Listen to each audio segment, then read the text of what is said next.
Good evening, everybody. Welcome to Thursday Garden Chat, the weekly public service broadcast from Garden Masterclass.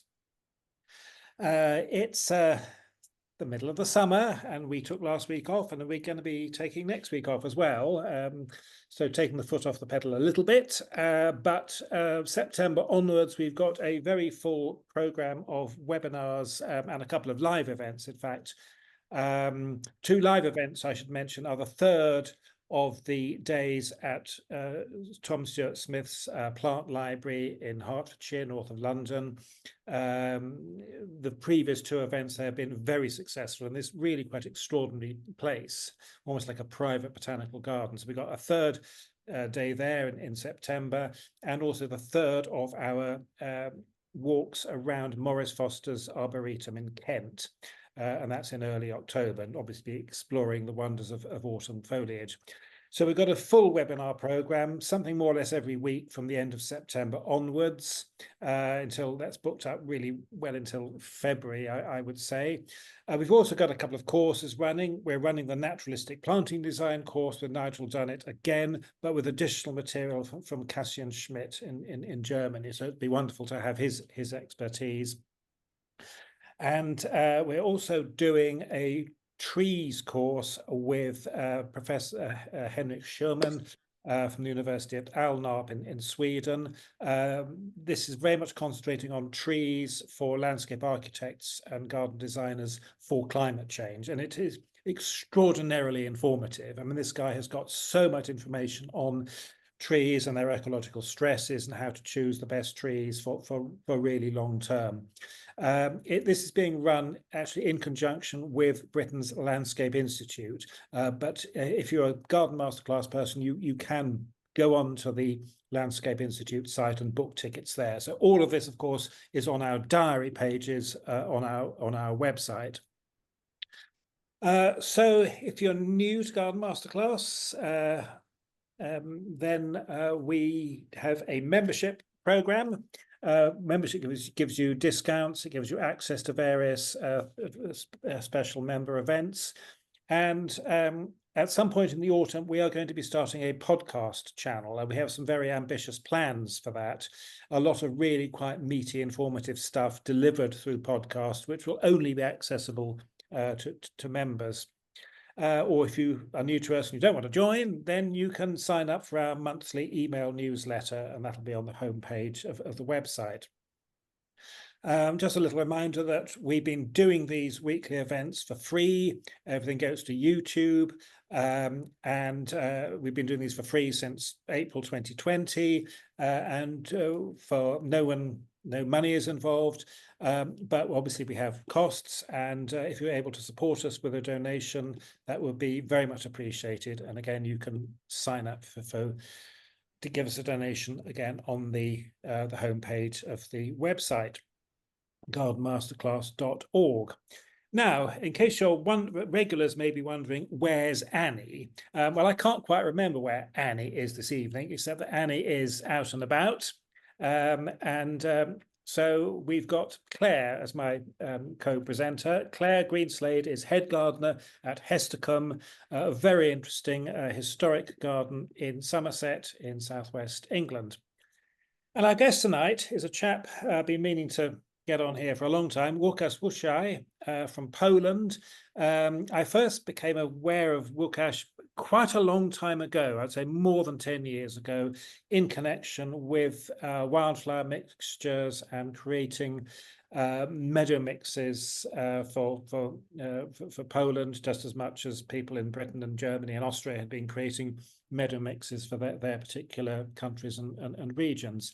I have not yet met Łukasz. We've had various dealings. He's I think probably one of the few interesting garden people in Poland I have not yet met, but I very much hope to get over to Poland sometime this winter, in which case I'll prioritize meeting him.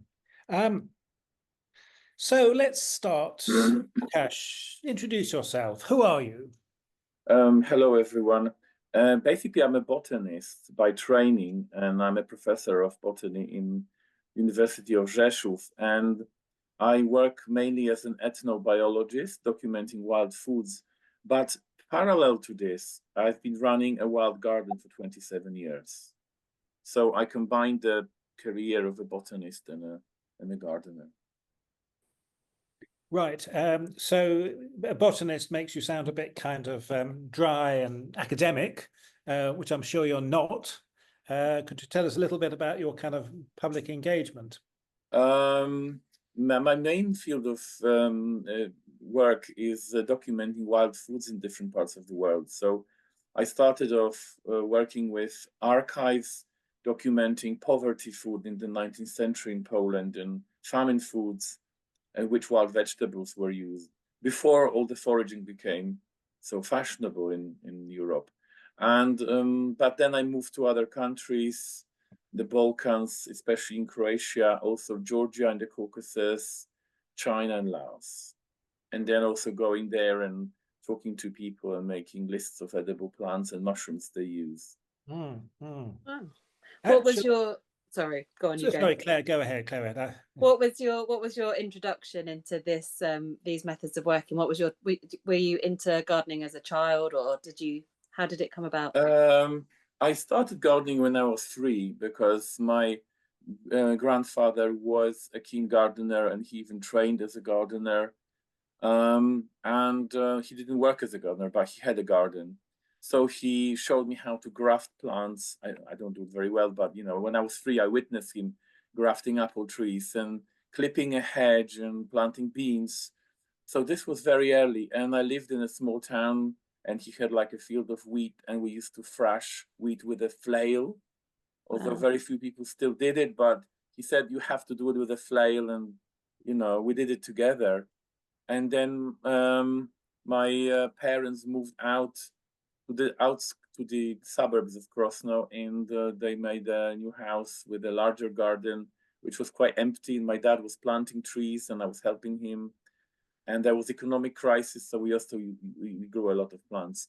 But then I felt this garden was a bit neglected and badly organized, so I started doing it myself, just replanting plants and planting my plants I liked.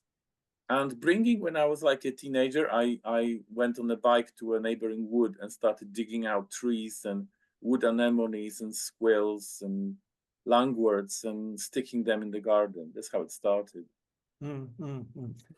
Yeah, back to the foraging topic, which is it just suddenly occurred to me. Actually, I have a Polish foraging question.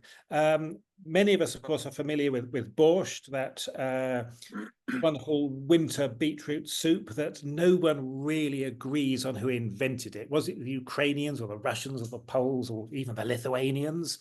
And hodnik, the cold summer version, which I think, without upsetting too many people, is quite possibly a Lithuanian invention. But anyway, I did a little bit of research into borscht, and I discovered something which struck me as so bizarre. Just wondering if you could confirm this, that originally it was made not with beetroot, but with what we call hogweed, Heracleum. Yes. So tell us about this. I mean, the thought of actually anything from that plant is really rather horrible. Does that, Claire? Hogweed, yeah. Fermented hogweed. I hate it at work. This word actually, yes, was originally used for hogweed soup. Maybe also generally a wild vegetable soup, because in my area a similar word is used for ground elder, but it was mainly hogweed. And beetroot is a South European vegetable which was grown in the Roman times, but it actually was popularized in the Renaissance period in Poland. So originally there was a green barszcz in Polish, and I think it was actually the beetroot soup was a Polish invention, because the beetroots first came to the court of the king in Kraków. And then from there it spread to the other parts of the Polish-Lithuanian Commonwealth. There was also another plant which was used for this kind of soup, was borage.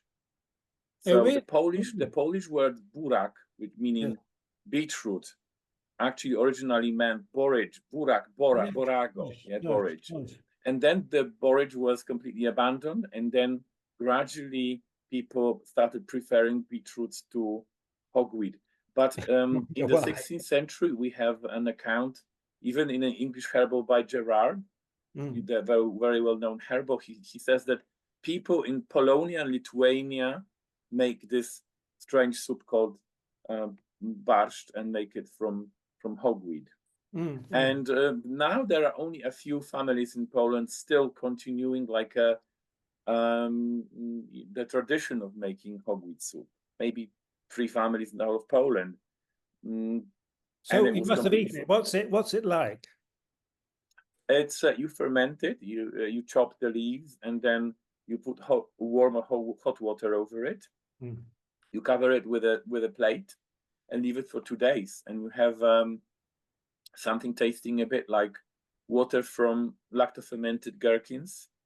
Okay, yeah. Quite nice, quite refreshing, a bit fizzy. Oh.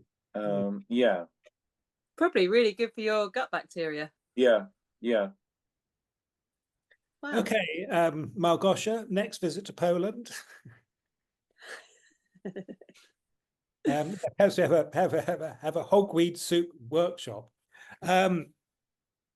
So now, yes, we can sort of broaden out a bit. I was wondering if you could tell us a little bit about the current garden scene in Poland from your impression, and perhaps a little bit of how we got there, a little bit about Polish garden history. I mean, the assumption of people, most of our viewers are British or American or German, and the assumption is very much that not an awful lot happened in Eastern Europe, whereas in fact, we should know an awful lot did happen. So perhaps you could fill us in a little on the Polish garden culture. Maybe it's easiest to compare it with generally the British scene, but I must admit that the Poles are very keen on gardens, and maybe if we look at the whole of Europe, we are just behind Germans and Dutch, and much ahead of any other country, because if we go south, even to Slovakia or Bulgaria or even Croatia, there are much fewer species in the garden. So people got crazy about the species diversity. And of course, doesn't compare with the garden history in Britain, but we did have historic gardens. We did have, palaces and manors, which had nice gardens. A lot of it was destroyed during the war. And also what we had was a great popularity of landscape parks. So the English style of gardens was very popular among in manors in the countryside. And in some areas, in every village, there is a existing or a ruined manor with a small landscape park. And some of these parks are turned into public parks now for local people. Some are completely overgrown. Some were given to church or to schools, and they are kind of managed very passively. But you get these old 150-year-old, 170-year-old specimens of oaks and hornbeams and lindens and other plants. But generally, the diversity of trees is not so big, also due to the climate. So we have quite severe winters, so the choice of trees is smaller. And now, if we look at modern private gardens, I think there is a divergence. Most people now turn in their gardens into lawns with conifers planted around them, which is like dead. I mean, dead spaces, like very few flowers, maybe a magnolia. And of course, there are some cottage gardens, some small gardens full of flowers, and some people really liking flowers. And in my area, you do get a lot of flowers, but generally people want it tidy and simple, and they destroy a lot of flower beds. Yeah. Is there much interest in garden history? It sounds as if there's a really rich heritage, but is that being explored? Yeah, there are a few books about it, and I studied garden history with Professor Majdecki in Warsaw, and he wrote a brilliant history of Polish gardens. So yeah, it is explored. It is partly documented. Yes. No, it would be interesting to find out more, I think. Another thing I find interesting when I look at British gardens and Polish gardens is that in Britain, people tend to work within this color scheme of between white and purple and blue. You know, they're a bit kind of colder in color, which I love. I do it myself in my garden. But poles like mixing red and yellow everywhere, and in summer you get these very gaudy, you know, combinations of colors which drive me mad. And last year I went to America and I realized Americans do the same. They Just also all a mix bit louder. bright colors. I think it's the kind of extrovert nature, you know. Do you think as well, because presumably your gardening season is maybe shorter than here, is everyone just trying to like cram all the colour in as much as they can? Maybe. Yeah. Yes, this a lot of British gardeners don't like yellow, and in the Netherlands there's a real kind of almost like a yellow phobia, which I've never understand. I mean, it's such a common flower color. It's much easier to use than white, I think. Do you? I find sometimes with white, unless you're using it as like a dot plant, white can sometimes be really, because it stands out too much in a way, maybe. Yeah. And yes. Another thing which differentiates Poland from Britain is that we don't have many hedges. People make now hedges with conifers, with tuya, but apart from tuya or, you know, privet, there is not much tradition of hedging. And my granddad was amazing. He planted a hornbeam hedge in 1930s, and it's still surviving in my sister's garden. And we still clip it, so it's nearly 100 years old now. Gosh. And I grew up in a very tall hornbeam hedge. So when I went to Britain, it looks like my garden of my childhood, you know. Yeah, they're very keen on hornbeam in southern Sweden. It does seem to do very well there. And yes, it's a marvelous clipping material. Do you agree, Claire? You clip it really... Yeah, it's nice and fine, isn't it? It's a nice one.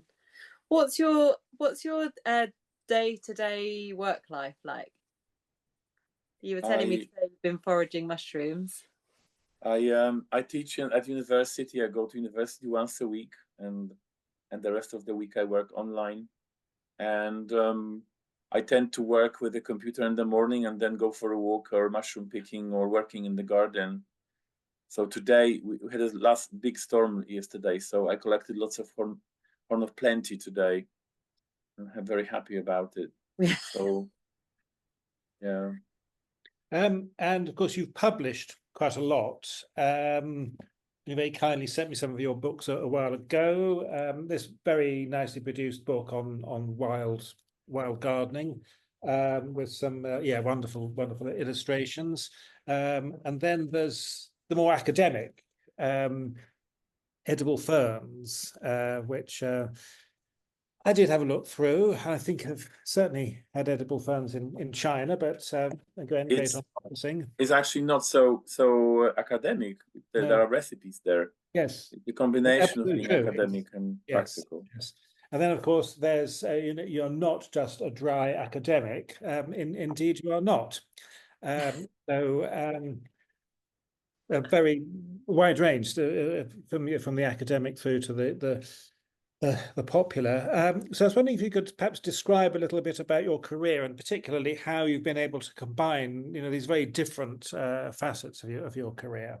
When I was finishing my PhD, I decided move to the countryside. But before that, I was planning to shift to a PhD in Oklahoma. And one day I had a dream. I was digging behind my parents' garden, and I found the Holy Grail full of golden coins in a hill behind my hometown. And I said, I'm not going to America. I'll stay in Poland. Money's here. And I did. And the funny thing is that the same day I got a letter saying that I got a special scholarship, which was designed the way that PhD students could spend money the way they wanted. They didn't have to. It was like a lump sum of money. So I went and I bought a lot of land for it, and Yes. which ruined my career, because I was about to fail my PhD because I wanted to become hunter-gatherer and live in this piece of land. And then I met my then wife, who is, I think, listening to the actual talk today, Sarah, and she was from Somerset, and we just moved together to the countryside and had quite hard life, you know, trying to survive on wild vegetables and teaching English. That's how I started making wildflower meadows, because we needed money, and we had a lot of flowers around us. So I had a long period of non-academic life where I lived in the countryside, and there were long winters, and there was complete isolation. There was hardly any internet. It was just the beginning of the internet. So we had a lot of peace, and in this peace, I started writing books, because nothing was distracting me. Yeah. An academic career came later, because I started documenting what people do in the countryside, what kind of plants they use, and I started talking about it to locals, and I started looking up, comparative literature from other countries, and I got back to the academia by making various lectures, and then they offered me a job, etc., etc. Right. That's an interesting path. In Poland, is it like in the UK where we all have this history of living off the land and foraging more, but lots of people have forgotten it? Is it the same in Poland? Quite the same, but I think Poles generally remember more. More people are connected to the land. The land ownership is more equal, so it would be completely normal for a family living even in the city to have an acre of land somewhere in the countryside. Wow. And within nearly every family in Poland, there will be someone owning an acre or a few acres. That's great, so isn't it? Yeah, most like 60-year-olds, 70-year-olds, they know how to plant potatoes and vegetables. So they are more connected. But foraging was quite forgotten. We like mushrooms. We just go to the woods, and everyone knows several species of mushrooms. But people are very scared of wild vegetables. They think it's famine, it's eating nettles or goosefoot is like. Oh, that's intriguing, because in Britain it's almost the other way around, and the British are famous for their mushroom phobia.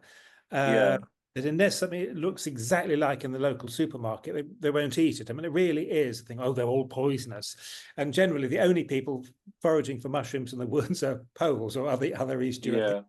And the foraging thing in Britain has sort of taken off a bit. But I suppose, I mean, just look at history. I mean, any country that has experienced the levels of war and conflict as Poland, and indeed much of Central Europe has, must have been so many times historically when people literally had to live off the land. Whereas in Britain, we've had no major conflicts for centuries, and probably people would have had a much more settled life, and would always been simply not needed to go into the countryside so much.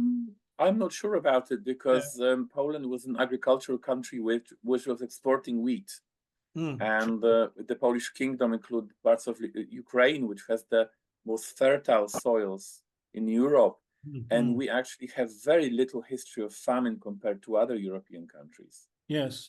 And it's historically documented. It all started in mid-19th century with the introduction of potatoes, because people got dependent on potatoes, and the population increased because of potatoes. And then when the potato blight came, it all crashed.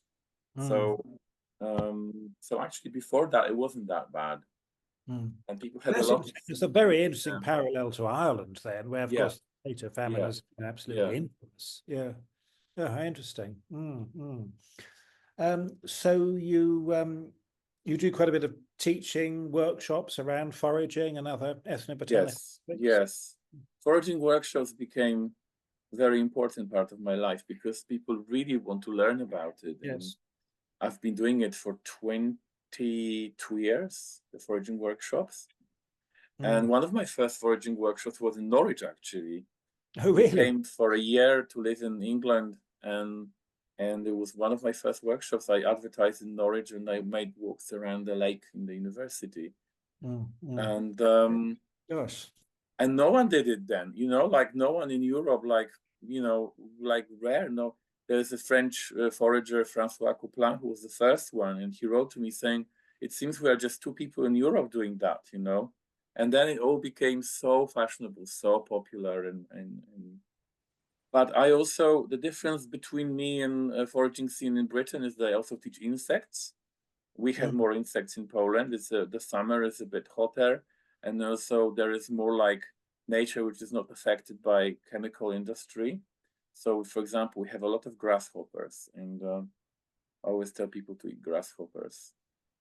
Yes, yes, I've certainly eaten them in Mexico, chipolines, and they are, I must say, they are delicious. Yeah. Yeah.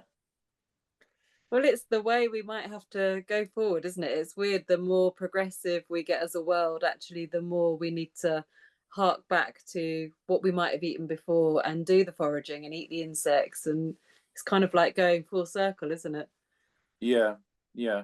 But you know, what is interesting for me, how these various aspects of activity at some point merge, how it's fascinating how you can combine the knowledge from gardening to foraging, from foraging to gardening, from science to practical applications. And people sometimes stick to one, you know, very narrow slot. And I started recently switching from foraging workshops to wild garden workshops. So I did 3 workshops like this, and I really didn't know what to expect from people, you know, what they want. So I made this questionnaire. So before they come, they fill the questionnaire, and I asked them, do you know this species? Do you know this species? Do you know this species? To realize about the level of their knowledge. And it turned out that these people who come for this wild garden workshop basically want to learn species.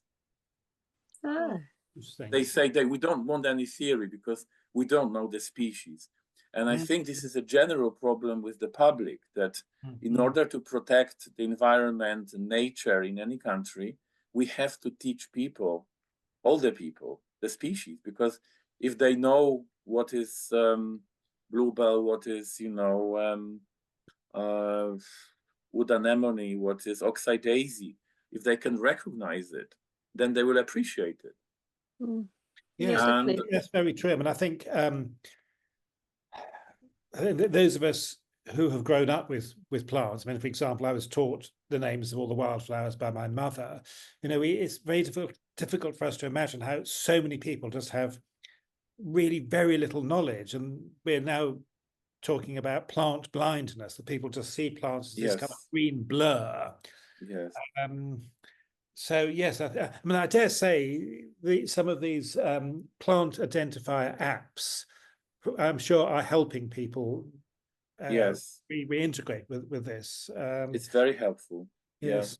But there are some studies from Mexico when they tested like 9-year-old children, and they would know 300 or 400 species of plants around their house, you know, at the age of 9. I mean, wow. We've talked before at Hestercombe about putting on what I keep calling grandfather walks, so that because so many people live so far away from their grandparents, and for me it was my grandfather that would have taught me the butterflies and the flowers, and so that I wondered whether it was that connection that was lost. So we've got volunteers, older volunteers, that will take small groups of children around and just point out what the flowers are, and it like you say, it is amazing what they don't know, you know, no idea about a buttercup. Or on top of this plant blindness, we have insect hatred. I mean, people now in the modern society hate insects, and that's another level, because people will tolerate weeds sometimes, but if insects appear, they want to kill them, they want to use chemicals. We had a fight a few years ago in the city of Rzeszów because they wanted to spray the lawns with some chemical against mosquitoes, and we had to explain about all the links between organisms. So we managed to actually stop spraying. And but every time I have a YouTube channel, and every time in the Polish version of YouTube channel, if I talk about eating insects, I lose subscribers. They call No me way. I am a spy of European Union. I was paid by Brussels to starve the Polish people, to change their pig-based diet on the powder made from crickets, and I'm a traitor of freedom. So if I talk about nettles, you know, Yes. they will say, "Oh, how lovely, wonderful, traditional." I can talk about many things. The moment I talk about insects, but also about just not even eating insects, but just tolerating them. And people don't realize that insects are so important, and they are food for birds. They love birds, and even birds which eat grains, when they have young offspring, they would rely heavily on caterpillars. And they also, actually, not enough is said in Europe about the fact that we plant all these invasive, not even invasive, alien plants which don't have insects connected to them. About a third of all the insects are monophagous. They would only eat one species or one genus of plants. And the moment you remove this species, or there's less of it, there will be less of these butterflies, you know, or insects, or, you know, beetles or whatever. So in media talk about the importance of wildflower meadows for bees, for other insects, because they eat pollen and eat nectar. But actually a lot of solitary bees rely on one species. So there will be there's one particular species which only feeds on field scabious. If you don't have field scabious, you don't have the species. There's one species which only relies on buttercups. If you don't have buttercups, you don't have this species of solitary bee. And I could just cite all the examples. There is a whole group of butterflies which only feeds on sorrel. If you don't have sorrel, you don't have these beautiful orange butterflies. Wow. And there are some very interesting and beautiful butterflies which feed on grasses, the common grasses. But again, if you mow the grasses, they wouldn't grow on them. You need to leave the grass tall for the caterpillars to safely forage on it. When you've made your wildflower mixes, have you kind of made them with the insect population in mind sometimes? Not really. I was just looking mainly at people's preferences. I wanted to convey the typical species which are common or not so common, but not protected, and they would easily germinate. So I would use very similar species to British mixes. I would use oxeye daisies, but I used a lot of ragged robin because it's more abundant in Poland, and I like it very much. And buttercups and field scabious and knapweed, but we have a different species of knapweed, so different. But they look very similar. I went to Stansted Airport a few years ago, and there were a few wildflower meadows there, and one of them looked exactly like my mix, as if someone just sold my mix. Because it's a trade-off. You know, if you make a wildflower mix in Britain, you think the same way. I want colorful flowers. I want something which germinates well, which is easy to gather. I don't have the campanulas because they are so hard to collect, you know. You don't have orchids because they are protected and they are so hard to actually sow, you know. So these wildflower mixes are fantastic, but they don't bring the whole diversity. Also, you usually don't see the ugly species, you know. We talk about equality of people equality, but what about the flower equality? All these ugly sedges, all these little, you know, species which other green or yellow species which people don't like, you know. And I suppose that someone told me once when I first started in horticulture that if you parachuted a botanist into any part of the UK, they would be able to tell you where they were in the UK based on the plants, the wild plant species. I don't know if that's true or not, but you get a lot of mixes that are so like homogenized, don't you? Yeah, I mean, it is quite fascinating, this migration of seeds, and there's a lot of discussion about to what extent these seeds should be native. If you should have native populations, like foresters in Poland, they would have regions and they would only collect, for example, beech nuts in one particular county, and they would sow it then only for this county. And there were some arguments, and it's done in Germany. In Germany, they have this regionalization of seed mixes, but it is a bit artificial. And also in the past, one of the factors which was moving seeds were animals. And in Germany, for example, there was a movement of sheep from the Alps to the north of Germany. So these sheep would carry seeds with them. The same in Poland and Eastern Europe in general, because I'm talking about a larger area. We had bull trade. Beef was traded from Wołyń, which is now Ukraine, all the way to Silesia, which is now southwestern Poland. And they would make a route of about maybe 700 species, you know. And there was a particular route going along the Carpathians, and this was definitely a very important migration route for species. And for example, crocuses travel this way, you know, with the animals grazing in the high mountains. So some of the seeds were also spread by hay. There was a lot of hay traffic, you know. People were hay trade. Sorry, hay would be brought from different regions and then brought to some other places.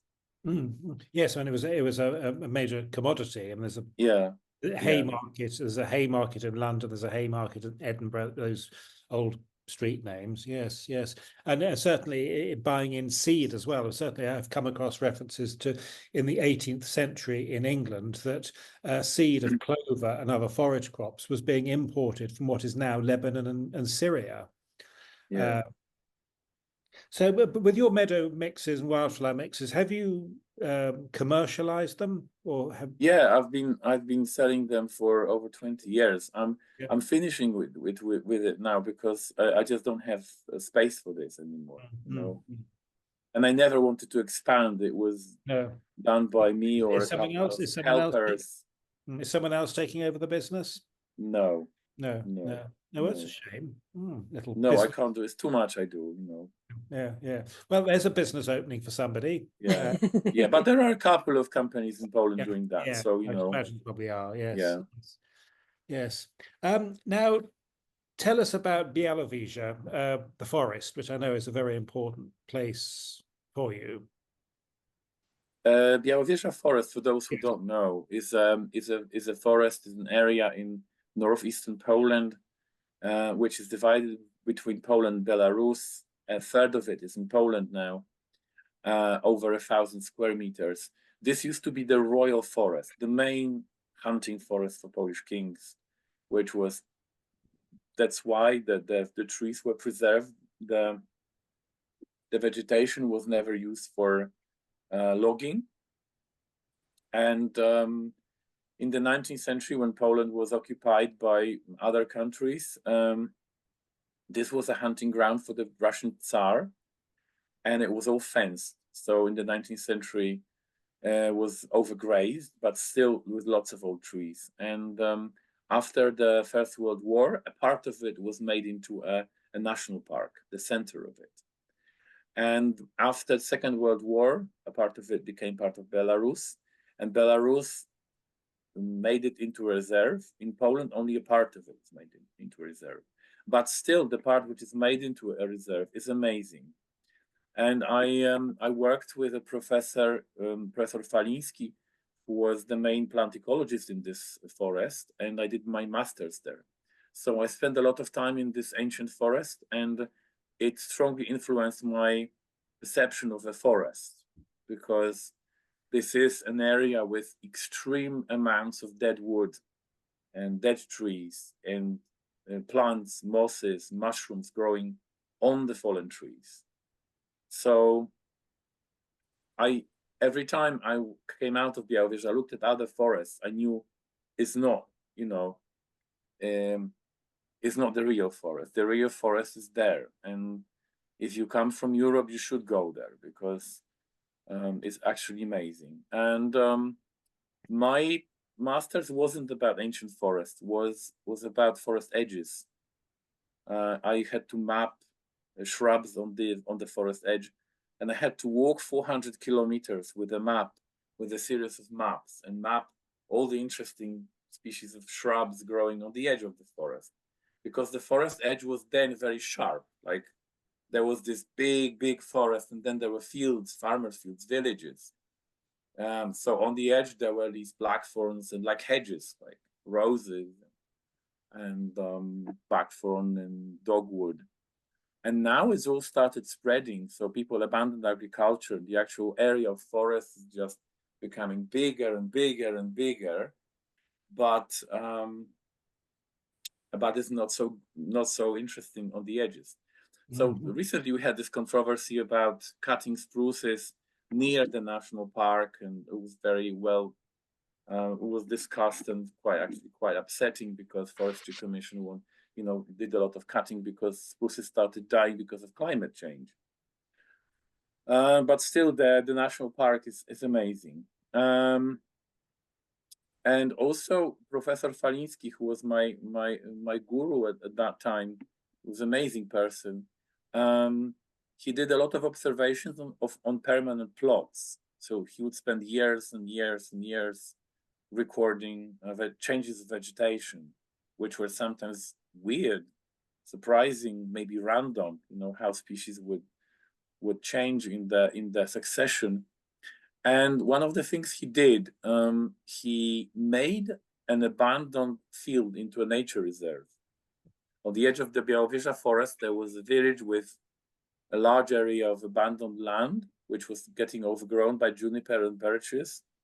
And he asked the authorities to just protect it. So this was the reserve to the succession. So they would go every few years and check what's happening, how nature itself is rebuilding. And also in a small garden, experimental garden in the Bialowieza, they fenced an area, and they actually counted every single plant growing there, like tagging every seedling which was appearing and looking at patterns and trying to document it. Yes, I must say, Bialowieza is the most extraordinary place. I went there a few years ago. It's extraordinary to be in Europe and yet in such a vast forest. It's more or less the size of Greater London. But also once you're in there, the incredible variation from one area to another in terms of the species mix, the soil, the water level. It really is the most extraordinary place. And you think, you rent a bicycle and you cycle off, you think, am I going to get lost? Well, the whole thing is actually on a grid, and I think it's the southwest corner of every grid. There's a little stone that gives you reference, isn't it, with your map. You can't get lost. You're in the biggest forest in Europe, and you can't get lost. We didn't get lost, did we, Małgosia? Yeah. No, it really is a very, very special place, and one of those places I think that, if you're at all interested in forest or ecology or inspiration for wild places, Bialowieza is an absolute must. Talking about London, there is a park in London which really reminds me of Bialowieza. It's I think it's called Higham Park. Higham Park. Somewhere in the north of London. Yes, I'm not a Londoner. There's Epping Forest, which is but that's Higham Park. Yeah. I'm not sure. Highgate Woods. Highgate Woods. Yes. Highgate. Sorry, Highgate. Woods, I think, is quite an ancient woodland. I went there and it was all like Poland, with oaks and hornbeams and the greatest stitchworts and wood anemones and. Oh, how interesting! How interesting! And it of course, smells like Poland there, Yes, Sorbus torminalis as well in Highgate Woods. Yeah. Oh, how interesting! Gosh, Highgate Woods is Britain's Bialowieza. Yeah. So one of the things that's always very much impressed me, I mean, I've met various people over the years who trained as gardeners, trained in horticulture in Poland. They've clearly had a very good, very science-based education. So I was just wondering, in terms of how you apply plant ecology science to what you do, and how you use that in your popular education. I mean, one thing is I try to educate people, about basic facts about life history of plants. Like, what amazes me, always people, it's probably the same in Britain, people are surprised that they have these red poppies and next year there are no poppies because no one plowed the land. You have to explain to them that in order to have annuals, you have to. So I think this is the first like sentence of the gardener education, annuals versus perennials. And so I teach this. But of course it goes deeper because I was doing PhD on plant biodiversity. So I try to teach people to look at patterns of diversity in their garden, in their surrounding. I tell people, okay, take a measure tape and make a square 4x4 or 5x5 and count the species. And it doesn't matter if you don't know them because you can name them with the name of your grandmother or with the name of your dog, Yes.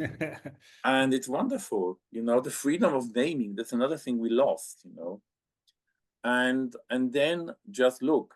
And there's this amazing concept of alpha and beta diversity, where alpha diversity is the number of species within the community, and the beta is the number of communities. So in order to increase alpha diversity, you would plant more species in your meadow. You would do plugins and maybe bring some, geraniums or bulbs or something and plant it in your hay meadow. And to increase beta diversity, you just make a pond and then you have more habitats. And you make a bog and you have more habitats. And then you don't have to plant anything. So if people ask me what to do with an overgrown garden, I always say, cut down half of it, make it into a meadow, leave the rest. And in the middle of the meadow, make a big pond. And then you have 3 habitats from one. Then you don't have to do anything, just cut the meadow once a year. Interesting. And now you've got some really fascinating insights here. Now, what about climate change? I certainly hear that Poland has had some exceptionally hot, dry summers over the last few years, which must be very worrying. Not every year, actually, not so hot, but not with extreme temperatures, more like consistently hot. So we would have longer, hotter summers. In the past, we would have maybe 3 weeks of hot weather. Now we have 2 months, which changes the water regime, and the springs are a bit earlier. So the vegetation is changing, bogs are disappearing, wet meadows are turning into not wet meadows, just ordinary meadows. And we do see that some species for which it was difficult in Polish climate now are very happy, like sweet chestnuts or even holly, which the distribution of holly is exactly the same as the range of its range as the zero, the line which shows the average temperature in January, which is 0. So if you have the average temperature which is 0 or more, you have holly. Oh, interesting. Of course, combined with enough rainfall. So this line was in the past going on the German-Polish border. And now it's switching eastwards. But although we have a bit less snow and we have warmer summers, we don't have so many frosty days. We do get extreme frost from time to time because we're in the middle of the continent and we can never really have these sensitive species. No. No. It's amazing how much it does change. Like I've been working in one garden for 15 years, and year on year, it just does feel different every year. And it's amazing which species adapt to it. And actually it really challenges what you've learnt all your life at horticultural school, because, you've always been taught that like roses are heavy feeders, that the cannas will need loads of water, but actually they're thriving really well without either of those things. So it's quite nice to play with it a bit and watch and observe it all. Yeah. One question we've had in from Hannah. What are you were talking about the Bialowieza Forest gradually increasing as people abandon land around the edges. Yeah. What's some of the examples of shrubs that you typically find on the forest edge that might then be part of that advancing front? I mean, the forest advances in large areas, so you would have large blankets of birches and alder and poplar and aspen growing, destroying the shrubs. So the shrubs disappeared from the edge, Yeah. were overshadowed, but they are doing better. And in the past, mainly there were things like Frangula alnus and hazel, lots of hazel. So Bialowieza Forest is a bit strange, because in the south and central Poland, we have a lot of these thorny shrubs. So you get a lot of dog rose and hawthorn, and like in Britain, and blackthorn. And in Bialowieza Forest is quite rare. So you would only have spots of it from time to time. And most of it would be like hazel and forest, the young trees from the forest. Yeah. Okay. Well, that's been really fascinating, Łukasz. And I think you sent us also this presentation about making your wild forest garden. I think what we'll do is sometime sort of late winter, early spring, we'll get you back for a webinar where you can talk about that, but also I think it'd be very useful also to explore some of the other concepts, such as this alpha, beta, gamma diversity, which is seems a really neat way of thinking about biodiversity in designed landscapes.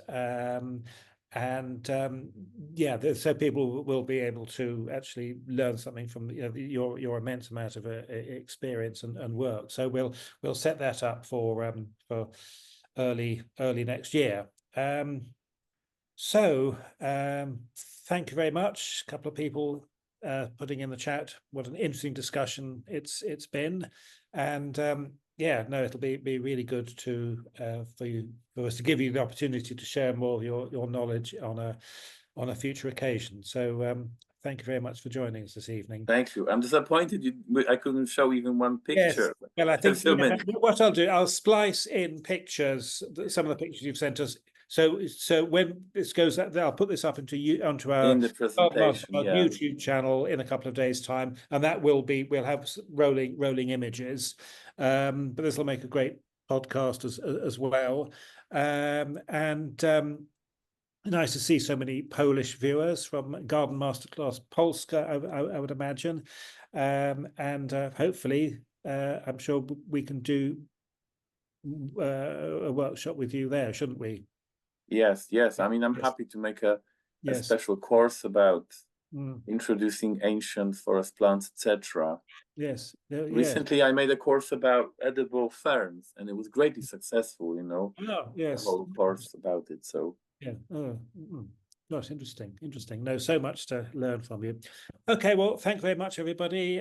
Thanks for joining us. Do join us again, please, and bye-bye for now. Thanks for the invitation. Thank you. Bye-bye. Many thanks. Good night.